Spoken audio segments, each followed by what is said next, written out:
Now, I don't know if you know this, but Fatebringer holds a special place in my heart. It's one of my favorite weapons back in Destiny 1 before the power forced it out of my rotation, and all those years later, my love still continues. Now, in a recent refresh for the Vault of Glass that happened in Heresy, we got updated versions of this beloved arsenal, giving some long-awaited juice to my favorite legendary weapon from D1. Now, that will be the focus of this video. How is Fatebringer in the year 2025, and what are going to be the PvE God Rolls? This is not a PvP video, so if you're looking for some PvP details, this is not that video. Maybe we'll work on it, but again, I don't know how much I want to use this in PvP, but separate conversation, not important. There's tons to talk about, but before we do, just want to say, if you guys enjoy the content and want more from me, be sure to hit that subscribe button and bell to be notified on when I drop more content. With that out of the way, let's talk about Fatebringer. So, this is going to be a 140 kinetic damage hand cannon. Personally, hand cannons are going to be one of my favorite weapon types in PvE. It's been like that since Destiny 1, and as it stands now, we have a nice range of hand cannons to use in PvE. But since this is a kinetic damage weapon, comparison for PvE is not going to be as widespread. We have two others to compare to, that being Midnight Coup and Spare Rations, but Spare Rations, unfortunately, we're dropping you from this conversation. It leaves a lot to be desired in my opinion with the perks, and it would just kind of be a waste of time if I just compared it to the other two. Now, as we pull up the comparison tool from D2 Foundry, we have an interesting battle between two powerhouse kinetic hand cannons. Important note, this will be based on base stats alone. We will not have any perks or masterworks to tilt the comparisons. Now, first stat, impact is going to be identical. Same frame, no differences will be there. But as we scroll down, we start seeing some differences between these two weapons. So for range and stability, Fatebringer takes the edge here. Not by much in regards to range, but on stability, it's going to be a plus 12 difference. Where things start to take a turn is going to be the next three stacks. So handling, reload speed, and aim assistance, Midnight Coup has the edge. And in reload speed, we have a plus 10 difference, meaning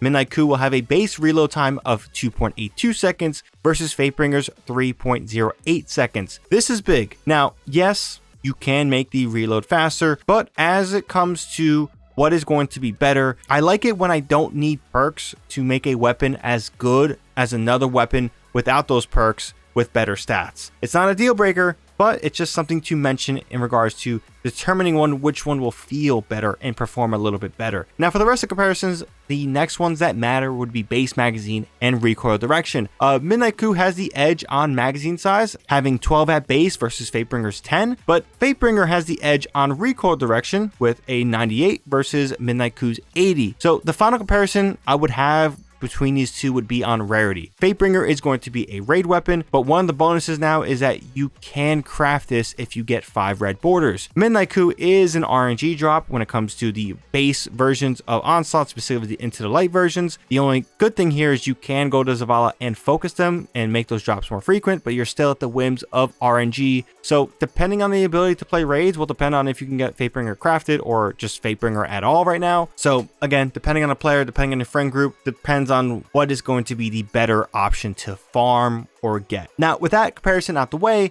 I still love Fatebringer. It has a lot of great still going for it. Only problem is, as of now, Fatebringer can be situationally better than Midnight Coup, and hopefully I can paint that picture for you here. So here on screen is all the perks for Fatebringer, and we'll be labeling it so you guys can follow, and of course reading it from right to left. So all the way to the right, we have the brand new origin trait, Time Loss Magazine. This is an incredible origin trait, but kind of loses some of that juice on primaries as it seems. I don't know if it's a bug, but we'll talk about it right after I read what this perk is. So final blows with this weapon grant bonus super energy. When your super expires, this weapon's magazine size is doubled for a duration and reloads from reserves. Now, weapon kills grant an additional 1% super energy, and it also grants 100% increased base magazine capacity for 20 seconds. Now, onto the problem. When this perk is active, it doesn't refill from reserves. My guess is that it doesn't, due to how technically we have no reserves with primary kinetics or just primaries in general. It may be by design, but based on the wording, it should be refilling. So let's see if we get more word on this. But back onto the perks, over in column 4, we are going to have Frenzy, Eye of the Storm, Firefly, Elemental Honing, One for All, Magnificent Howl, and Precision Instrument. Over in column 3, we have Osmosis, Opening Shot, Keep Away, Rewind Rounds, To the Pain, Kinetic Tremors, and Explosive Payload.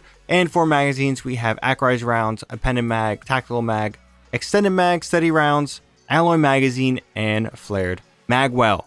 Now, for the God Roll, this is what I am using and the roll I love the most. Arrowhead Break, Tactical Mag, Explosive Payload, and Magnificent How with a reload masterwork. Now, since we have something like Time Lost Magazine, Magnificent How gets extra juice because there is times I've reached the maximum stacks of Magnificent How. And Magnificent How, if you guys are unaware, it's a perk that has been in the game, was taken out, came back in, and now has a big presence because we're seeing on other weapons. But the number of precision final blows before reloading affects the total rounds granted with increased range and damage. Precision final blows with Magnificent How active extend the effect for additional rounds, and each shot of Magnificent How is a 50% damage increase. Precision kills with buff shots refunds a stack of Magnificent How, so it's a good way of chaining. So yeah, I really like it a lot. But while this is my God Roll, this isn't going to be the only one. We have other options here. So something like Arrowhead Break, Tactical Mag, Explosive Payload, and Firefly is a very solid option, or Arrowhead Break, Tactical Mag, Explosive Payload, and Frenzy. Both Firefly and Frenzy offer a reload speed buff. Firefly gives you more explosions like you were in a Michael Bay movie. Frenzy will give you a 15% damage increase. Each of these God Rolls are solid and worth the spin, but is Fatebringer worth the chase with these God Rolls? Honestly, while I love Fatebringer as a nostalgia piece, I struggle with this weapon, especially if you have a Midnight Coup. Now, my Midnight Coup has Firefly and Frenzy, and Fatebringer just doesn't feel like on the perk side capable of topping that. And when we compare Time Lost Magazine to Indomitability, I'll take my bonus grenade energy with light classes or melee energy with darkness classes on final blows over an extra 26 shots. And mind you, right now this perk may not be working properly on primary, so like it's unfortunate to say that my favorite hand cannon in Destiny history is not worth much unless you are a massive fan of nostalgia like I am with it. But besides that, that's all I have to say on this one. Curious to hear your guys' thoughts on this video. Yeah, I love Fatebringer, but with some of the other options like Midnight Coup possibly being in your arsenal, I can't justify that grind. It's tough to say, but it's the reality. Hope you guys appreciate me being honest with you there. Leave your thoughts down below on this. Maybe you feel differently. Maybe Fatebringer slaps Midnight Coup all over the place, but curious to hear what you guys have to say on that one. If you guys enjoyed, be sure to drop this video a like, helps the video a ton. And of course, for more content from me, be sure to hit that subscribe button and bell to be notified on when I drop more content. With that being said, thank you guys for watching. Hope you guys have a good one. ShadowNinja here, and I'm out.